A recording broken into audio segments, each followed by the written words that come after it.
This Torah class is brought to you by TorahAnytime.com. Okay, we're here in the historic Alshich Shul. We have the privilege to have the Rav here, the Rav Rabbi Hanana ben Abu, who's the Rav here in the Alshich Shul. We have our friend Rabbi Shlomo. We just want to say a few words about the Alshich Shul. The Rav will tell us a little bit about it, and then Rabbi Shlomo will tell us about the current state of the Beis HaKnesses. The Alshich lived from 1508 to 1593. Now, if you're a Rav, what's the best compliment you could get? Some people say they were inspired. Okay, big deal, they were inspired. People get inspired. You can read the telephone book, people will get inspired. People say that they learned something new. The biggest compliment you could get is that, Rav, what you said was the emes. And that is what the Arizal said about the Alshich HaKadosh. V'kivan el ha'emes bidrashoisav. Now, it's interesting. We know that the Alshich came from a family of Spanish exiles. And in the times of the Gerushei Sfarad, many of the Yidden were very despondent and depressed. Because giving up their religion publicly, they felt they were chayiv kares. And if you're chayiv kares, it's something that weighs on the soul and there's no way to free yourself from it. So the Chachamim felt that if they reinstated smicha, then they could reinstate Bezin. If they reinstate Bezin, they could give Malkus. And if they give Malkus, they could free people from a Chiyav Kares, and this would give the Spanish exilees some respite. So the Maribe Rav here in Tzefas reinstituted smicha. He gave smicha to 4 people. One of them was Maran Bet Yosef. The Bet Yosef was the only one who continued the smicha process, and he gave smicha to... So the Beis Yosef gave smicha to only one person, to the Alshich HaKadosh. The Alshich HaKadosh also gave smicha. The Alshich HaKadosh gave smicha to Reb Chaim Vital. So it's interesting. The Alshich HaKadosh was the Rebbe Reb Chaim Vital. Meanwhile, Reb Chaim Vital is busy learning Kabbalah from the Arizal. And Alshich HaKadosh says, Talmud, where are you going? I'm going to learn Kabbalah from the Ari. So the Alshich said, I also want to go learn Kabbalah from the Ari. The Ari told the Alshich, no, you can't go. You can't go. The Alshich said, what do you mean? My Talmud, Reb Chaim Vital is going to learn Kabbalah and I can't learn Kabbalah. The Arizal said, you can't come. The Alshich begged the Arizal. Finally, the Arizal said, listen, you came to this world to teach drush. You did not come to learn Kabbalah. The proof will be, I'm going to teach you Kabbalah, and every time I teach you Kabbalah, you're going to fall asleep. And B'kach Hava, every time the Ari taught the Kabbalah, the Alshich fell asleep. That's why I don't get insulted when people fall asleep, because they heard my shiurim in a different Gilgal and they did not come to this world to hear my shiurim this time around. But now, the Alshich had a son who veered off, and he went to the Arizal, and the Arizal composed a special tefillah for the Alshich HaKadosh to recite, to be machzer his son b'tshuva. That's printed. You can look in the Siddur Masak Midvash by the bracha of Hashivenu. There's a tefillah that the Arizal composed for the Alshich HaKadosh. Now, when the Alshich gave drashos, he had an amazing audience. The whole city of Tzefas came. The Beis Yosef came. The Arizal came. Reb Chaim Vital came. And one particular drasha, the Alshich was discussing this week's Parsha. It says by Lavan that he tricked Yaakov Avinu asaras moinim 100 times. And the Alshich was explaining every trick that Lavan played on Yaakov Avinu. And the Arizal was laughing. The Arizal thought it was the funniest thing in the world. The Arizal couldn't wipe the smile off his face. And then the Arizal ran out of the shul. And they asked the Arizal, why were you laughing? He says, I was laughing because you wouldn't believe it. He was mechaving to every single trick of Lavan. And the proof is, because not only did the Beis Yosef come to the drasha, not only did Reb Chaim Vital, not only did I come, Lavan also came to the drasha. Lavan was in the shul.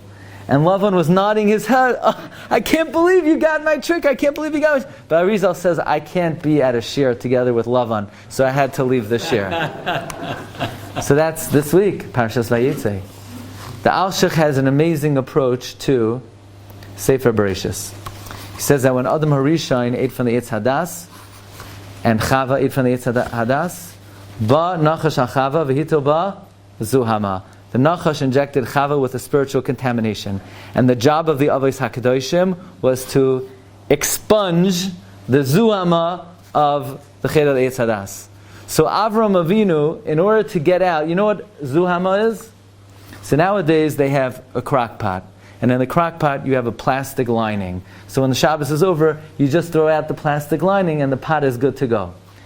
But I remember my grandmother, when she used to make cholent, there's no plastic lining. You have zuhama. You have this week's cholent, and last week's cholent, and 3 weeks ago's cholent. That's why the cholent had much better flavor. So zuhama is grime. And the grime of the Sin Eitz Hadas was still in the Avos HaKadoshim. So Avram Avinu expunged it. And he expunged the zuhama in the guise of Yishmael. And that's why Yishmael was born first. And Avram Avinu was infertile until much, much later in life. And then when he expunged almost all of the zuhama, then Yitzchak was born. Then the Alshich writes, in order for Yitzchak to get out whatever little zuhama he had, Yaakov and Esav had to be born at the same time, so that all the zuhama left in Yitzchak would go to Esav, and Yaakov would be born Shalem, and that's why Yaakov Avinu, V'hoisa mitasai shlema, says the Alshich HaKadosh. The Alshich was the one who created Kupas Rabbi Meir Bal Hanes. So the Alshich's drashos, which we have his svarim on many, many of the Sifrei Tanakh. We have Chavatzel's Hasharon on Sefer Daniel, Shoshanas Amakim on Shar Shirim, Rav Peninim on Mishlei. We have Torah Moshe on the Torah. And many people would think, okay, the Alshich wrote so much drush, he probably spent the whole week learning Chumash. The Alshich did not learn Chumash, not on Sunday, not on Monday, not on Tuesday, not on Wednesday, and not on Thursday. The entire week he was devoted to Shas and Poskim, except for Yom HaShishi, where he was learning Chumash, and the Parsha of the Alshich comes from the one day of the week that he was devoted to his Parsha al HaTorah. So, Zechusei Yoin Aleinu, we're going to hear a few words from the Rav Shlita and Reb Shlomo. How many time I have? How much time you have? Yeah. Not more than 2 hours. A few minutes. Kama dakot. כמה דקות? Kama dakot. כמה? Kama אתה רוצה לדבר? תגיד לי כמה, אני אדבר לפי 5 minutes. 5 minutes. Oh, 1 second. Moroccan. Moroccan? Okay.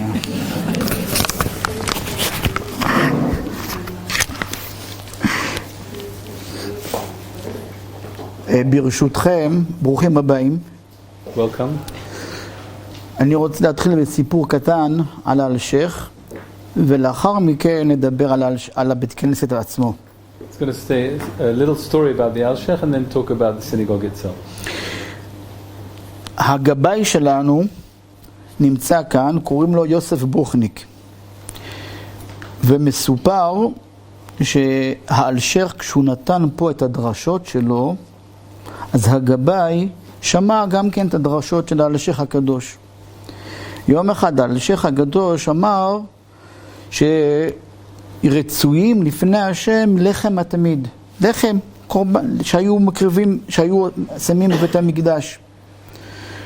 הגבאי הלך הביתה ואמר לאשתו, תקשיבי, הרב, האלשיך הקדוש אמר שרצוי מאוד שאנחנו נעשה לחם. מהיום את תאפיל 2 לחמים ואני אשים אותם כאן בארון הקודש. היא אמרה לו, אם האלשיך הקדוש אמר, אני בטח אעשה מהיום והלאה. So it tells a story. We have here the pleasure of our Gabbai, Yosef Buchnik here. So there was a story of the Alshich. He says that he was talking about, he was doing the drasha, and the Gabbai at the time heard the rabbi talk about making 2 loaves of bread and putting it in the echad. So he comes back to his wife and he says, this is what the Alshich says we should do. She said, if that's what the Alshich says to do, we're going to do it. ומאותו יום, כל יום שישי, היא הייתה מכינה 2 לחמים, והוא היה שם אותם בארון הקודש. So every week she used to prepare 2 loaves of bread and he used to put it into the Aron HaKodesh. הגבאי שהיה מעליו, היה בבוקר מגיע, פותח את הארון, רואה 2 לחמים, לוקח אותם. The senior Gabbai, who was on top of this guy, would come in the morning early, open the echal, see 2 loaves of bread, and then take it. וככה כל שבוע, אבל הוא רצה לדעת מי שם את הלחמים האלה. This happened every week, but he was curious. Who was putting these loaves of bread in the echal? יום אחד הוא החליט להישאר פה לראות מי שם את הלחמים האלה. So one Friday night he decided he's going to secretly stay here and find out who it is that's putting the bread in the echal. עד שהוא ראה את הגבאי המשני שהוא מביא 2 לחמים. הוא שואל אותו, מה אתה עושה? הוא אומר, מה אני עושה? האלשיך הקדוש אמר שהלחמים האלה הם רצויים לפני השם. והנה עובדה שכל השבוע אני מביא את הלחמים האלה והשם אוכל אותם. So he says, the leading Gabbai saw the second Gabbai, and he saw him putting the 2 loaves of bread in the echal. He said, "Tell me, what are you doing?" He said, "We heard from the Alshich. He said that we should bring 2 loaves of bread to Hashem, and he will consume it, and he's consuming them." אומר לו, הגבאי הראשי, טיפש שכמוך, אני אוכל אותם כל שבוע. He said, the senior Gabbai said, "You silly boy, I'm the one that's eating it every week." בלילה הגיעו לאלשיך ואמרו לו, תגיד לגבאי הראשי שמחר הוא מת. Well, they come in the night and tell the Alshich this story. So the Alshich gives them a message, tell the senior Gabbai that from tomorrow he's going to pass away. האלשיך שואל, מה הוא עשה?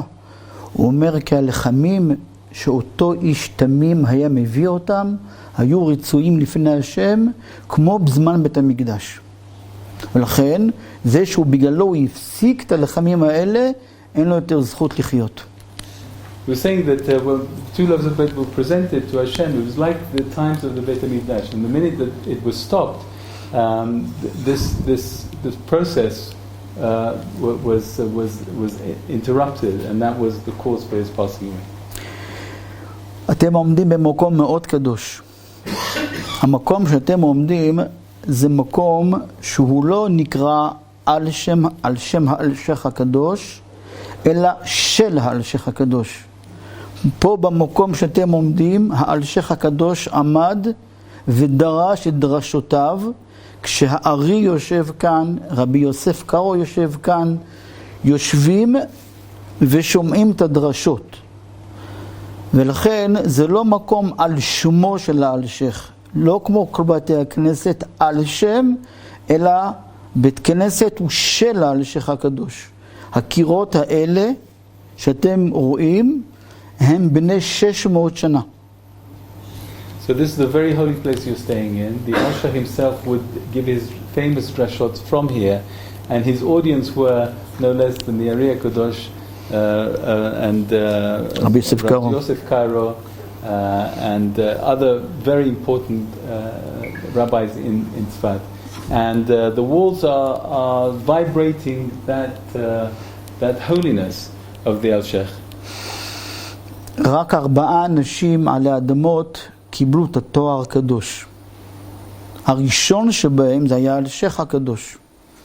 אחריו זה היה אור החיים הקדוש. הארי הקדוש היה בתקופתו של האלשיך, והרביעי זה השלה הקדוש. לא כל אחד מקבל תואר שכזה עם עוצמה שכזאת, כשהארי העיד שהאלשיך, ההסבר שלו זה אחד מ70 פנים שבשמיים קיבלו את ההסברים שלו.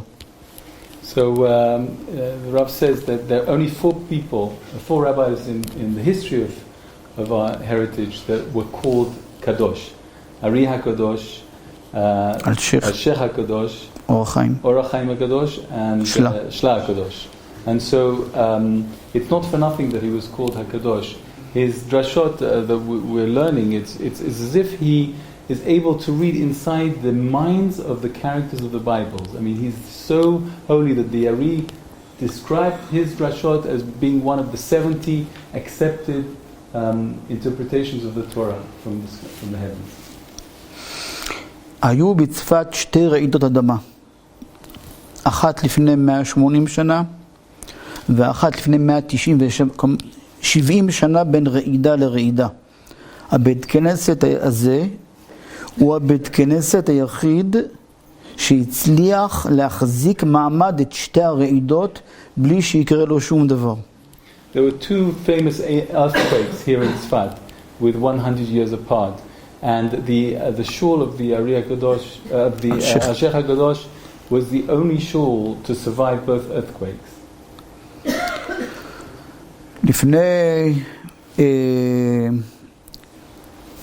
לפני כמה שנים הייתה מלחמת לבנון השנייה ב-2006, וירדו על צפת הרבה מאוד טילים, ואחד הטילים נפל פה בבית שסמוך לנו. הבית קרס כולו, הבית כנסת הבוהב, הקיר קרס, ולבית כנסת לא קרה שום דבר. In the 2006 Lebanese war with Lebanon, with rockets being fired at Tzfat, and one of the rockets landed in the house next door.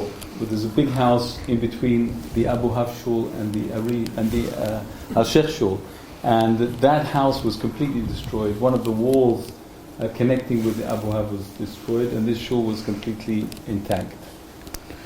זה בית כנסת היחיד אולי בעולם שאין בו עזרת נשים. אלשיך לא הסכים שיהיה פה עזרת נשים. לא שיש לי משהו נגד נשים. אני אסיים בסיפור קטן ברשות הרב. דקה אחת ברשותכם. לפני 30 שנה הגעתי לבית הכנסת כאן. אני אסיים בסיפור הזה.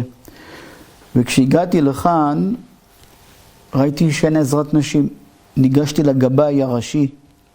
אמרתי לו, תקשיב, יש חתונות, יש בריתות, יש בר מצוות. צריך להכניס לכאן עזרת נשים. בוא נבנה עזרת נשים.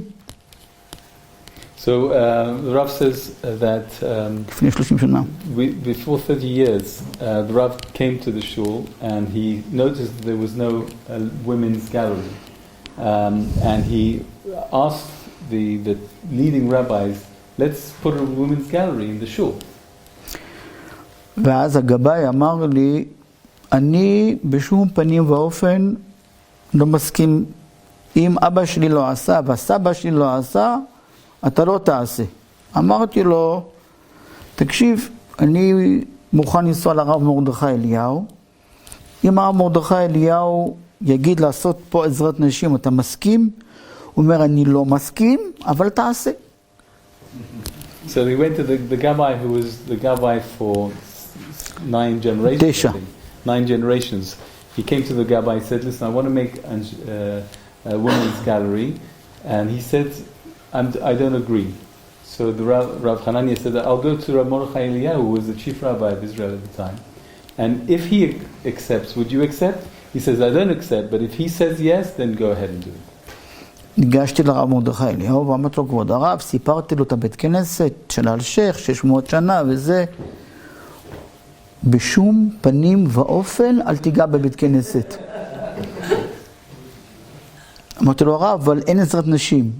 הוא אומר, אם האלשיך לא עשה, אתה תעשה? אמרתי לו, בסדר, כבוד הרב. שבת שאחרי זה אני מגיע לבית הכנסת, הגבאי יושב איפה שהרב יושב, זה המקום שלו. וואו. זה פה יושב, עכשיו הוא היה מגיע הזה, איך שאני נכנס לבית הכנסת, הוא ישר קופץ עליי, נו מה הרב אמר, מה הרב אמר? תגיד שבת שלום, חכה, מה הרב אמר? תן לי לנשום, מה הרב אמר? הוא אמר לא לעשות, אמרתי לך. So Mordechai Eliyahu said, you don't touch the Alshich Shul, it's so holy. Even though there's no women's gallery, who are you to put a women's gallery in there?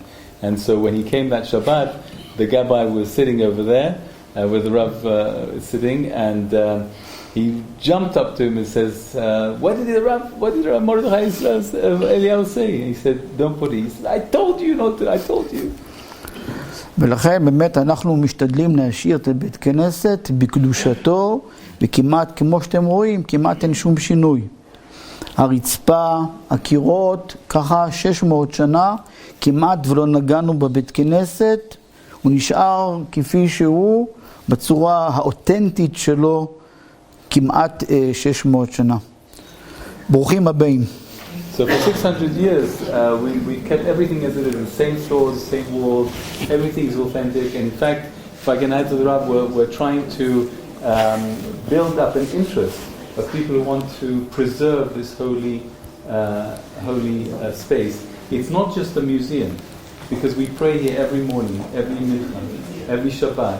It's a working, living shul, and we want to maintain it and keep it available. I mean, I have the privilege of sitting here after Shachrit and learning for a few hours the Torah of the Alshich in the Alshich Shul, which is just a divine thing. And I have groups of tour guides coming in showing the Alshich, which was always closed before during the weekdays. So they're thrilled to see it open, and just to see the joy on these people's faith. Doesn't matter the religion, doesn't matter the age, doesn't matter what the background is. When they come in here, they feel certain holiness that's very hard to find anywhere else. And so it's such a joy to be able to extend that to others. And we have a leaflet here if anybody wants to stay connected. I myself got married last year, a year and a half ago. Thank you very much. And my beloved wife, she said to me, "Listen, you're learning all this Torah of the Alshich. Why don't you teach it?" I said, "I'm not a teacher. I'm doing it to learn it." She said, "No, teach it." So I started teaching it, and then I fell ill, and then I became well again. And then this year I made a vow to try to give over a podcast of the Alshich every week, which is such a discipline for me. And I try to condense like 5 hours of studies into 10 minutes, which in itself is impossible. And then I pick a different Torah personality in Tzefas, and I interview them about the things that still bother me even after learning all the Alshich. So if you want to stay connected with that, there's a leaflet. If you want to stay connected with the Shul and hear the progress that we're trying to make to reinstate this to its original glory, then please feel free to take. Women's section? Will they have a women's section? Well, you never know. You never know. Can I ask a question? Yeah. What can you You've just experienced another Torah class brought to you by TorahAnytime.com.